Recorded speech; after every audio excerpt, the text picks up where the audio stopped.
a small group of senior women wondering how to make things better for women in science in academia.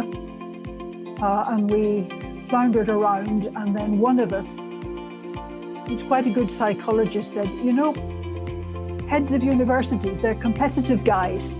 They were all men at that stage. If we create a prize for the most woman-friendly university, they'll compete. Hi, this is Jed Macosko at Academic Influence and Wake Forest University. And today we have one of my heroes, Professor Jocelyn Bell Burnell, who is going to speak to us a little bit about her career. And I'm so excited. Thank you so much, Jocelyn, for coming on this show. It's good to have you. My pleasure. Thank you. Well, so I was just thinking about you in science. You're one of our top influencers, and you're in a category that includes a lot of men and very few women. So can you tell us a little bit about how your career has gone, just in terms of being a woman in astronomy and physics and things like that? What kinds of things have you been through? There haven't been many women of my generation. I think everywhere I worked, I was the only woman or the most senior woman in the place. I think that's true. So it was a bit isolated in a sense. There were assumptions that things operated in a way that suited the male life pattern, which doesn't always fit the female life pattern, you know. I remember going to ask for maternity leave, and my head of department said, maternity leave? Never heard of it. Oh, gosh. Well, he was right. The university didn't have maternity leave at that time because there were so few women. Wow. So it's been a bit like that most of the journey.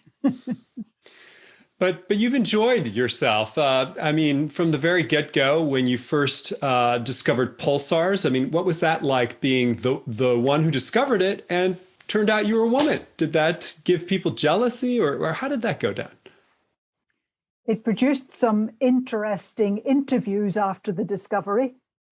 The press took quite an interest in the discovery, and lots of journalists came to interview us. And the interview would take a fairly standard pattern. There'd be my PhD supervisor, Tony Hewish, and myself. And they'd ask Tony about the astrophysical significance of the discovery, which he duly told them. And then they turned to me for what they called the human interest. How tall was I? Was I taller than Princess Margaret, or not quite so tall? How many boyfriends did I have? What were my bust, waist, and hip measurements, please? Would I describe my hair as brunette or blonde? And the photographers were saying, could I undo some more buttons, please, at the front? Oh, wow. And you put up with all of that, and you just kept us kind of a good attitude. I mean, how was that? How did you handle that? Well, as a grad student, you don't have much power. And I'm a grad student whose money is going to run out very soon. And I can't afford to alienate the professors around me. So I couldn't put up too much resistance, but I could just forget what my bust, waist, and hip measurements were. You could say, well, I just don't remember. Well, good for you. Wow. And then from then, I mean, that was very early in your career, but it's been like that ever since. You said that you've always been the only woman or the most senior woman. Mm-hmm. Has it gotten better, or what? Oh, yes. Okay. Oh, yes. Yes. Did you help? Do you feel like you helped make things better just by being there and having a good attitude and gracious? I think being there, being visible, also helps. It's one of the reasons I've done a number of interviews, to try and make known that there are women in the field and women enjoying the field. But I also was involved in setting up a scheme to try and help women in academia, academic science in general, which we called Athena Swan, which is coming to the USA, is starting. And it's not just for women now, it's called Sea Change. So you may get to hear of that. That sounds like a wonderful program. Tell us a little bit how you got it started. Were there some partners in crime that you had to help you with that? Yes. Okay, tell us more about it. A small group of senior women wondering how to make things better for women in science in academia. And we floundered around, and then one of us, who's quite a good psychologist, said, you know, heads of universities, they're competitive guys. They were all men at that stage. If we create a prize for the most woman-friendly university, they'll compete. Now, we were broke. The only thing we could afford was a glass rose bowl. But we advertised this competition and this prize, and they competed. And we ran it for the bowl. Did they compete for the Rose Bowl? Yep, yep. And we ran it for a number of years, and it got bigger and bigger. And then gradually we managed to attract some proper funding, and it got, more organized and so on. Yeah. So you tapped into the male drive to always compete with one another to produce female-friendly universities. What a deal. Clever, very clever. So, well, now back just to your career, because I don't want to be guilty of the same thing that those interviewers were back then, just focusing on the human element of your career, although that was fascinating. Thank you so much for sharing it. What would you say you are most well known for besides pulsars? Are there things you feel like you've really contributed? I've got quite a lot of papers in the field of X-ray astronomy, although never as the lead author. That particular job, I started off on the sort of technical support staff. X-ray astronomy is done with satellites, and the lab I joined was about to launch a satellite to study X-ray emissions from stars, galaxies, whatever there is up there. And I was the person in charge with the observing program of the satellite and the data when it came back down. And all the data came across my desk. And I would check that the object that we were meant to be observing was seen. And then I'd realize that there's another uncatalogued object in this frame. What's going on? And it turned out that it was what we call a transient object that flares up and dies away again, and we just hit it lucky. And then a week or two later, there'd be another instance like that with another transient, and then another transient, and another. And it was delightfully hectic. The transients always turned up on Friday afternoons, and frequently the Friday afternoon of a holiday break, But oh, gosh. Oh, goodness gracious.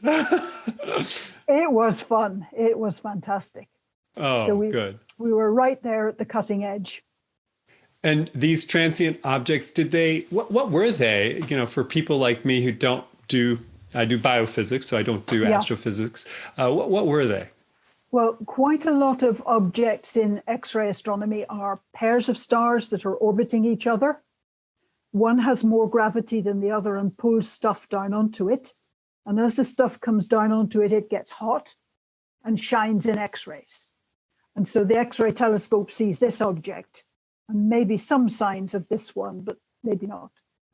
Now, sometimes these systems can be quiet, doing nothing very much. And then suddenly this starts grabbing material and becomes an X-ray source and does that for 10 days, and goes quiet again. Interesting. And that makes a transient version of that. Wow, that's funny. Interesting how it's a little bit like, seeing a pulsar going in and out, and, the sort of same strangeness. I mean, nobody had predicted a pulsar before you discovered it. So it was very strange that you found it. Did you ever think it was an alien signal when you first saw the pulsar signal? No, although we made a bit of a joke about it. But we did worry to begin with that it was locally generated interference. Yes. At that stage, automobiles were badly suppressed, and some automobiles passing down the road could give a radio signal, or people using arc welders, where there's sparks, that can generate. So there's a lot of terrestrial things that can make radio signals. So you have to be careful. Okay. So you're worried about that. Were you worried about that with the transients that you saw in X-ray, or is it since it was up in space, you didn't worry about man-made stuff? That's good. You only had to worry that the equipment was working properly. And we had enough, voltage and current readings and things that we could check that out. You could check that. So it was a really interesting discovery. And have they decided why it flares up? Is it that the two stars get closer together, or it's just kind of... Yes. Okay. Yeah, get closer, or more likely one swells. So in that sense, they get closer. Hmm. Do stars typically swell? Is that something that happens just from the nature of what's going on inside of a star? Yes, stars are not very stable. You know that on the sun there can be sunspots, which can upset radio communications. There can be other activity on the sun that gives the northern lights, the aurora borealis. The sun's a relatively quiet star, tame star. There are others that do like that, only much more so. Interesting. Fascinating. Well, are you still actively involved in primary research, or has your time been taken up with things like sea change and this Athena Swan program that you got started? I'm no longer actively researching myself, but I'm watching what goes on in the field. And being in Oxford University is fantastic for that, because we have a lot of astrophysicists, a lot of talks, a lot of visitors, news and gossip going through the place. It's very lively. It's great. And I'm sure people consult you because you've been around for so long and you've seen it all. So when a young astrophysicist comes up to you with some puzzling results, I'm sure you can give them some good advice. Yeah, but so can other people in Oxford as well. That's true. That's very true. Well, we're just so pleased that you took the time to spend with us this morning. And I just feel so blessed to know that you're out there doing wonderful things. And I look forward to seeing signs of sea change even here in the United States, because it's very needed. And I'm really thankful that you got that started. So thank you for coming today. Really appreciate it. Thank you, Jed.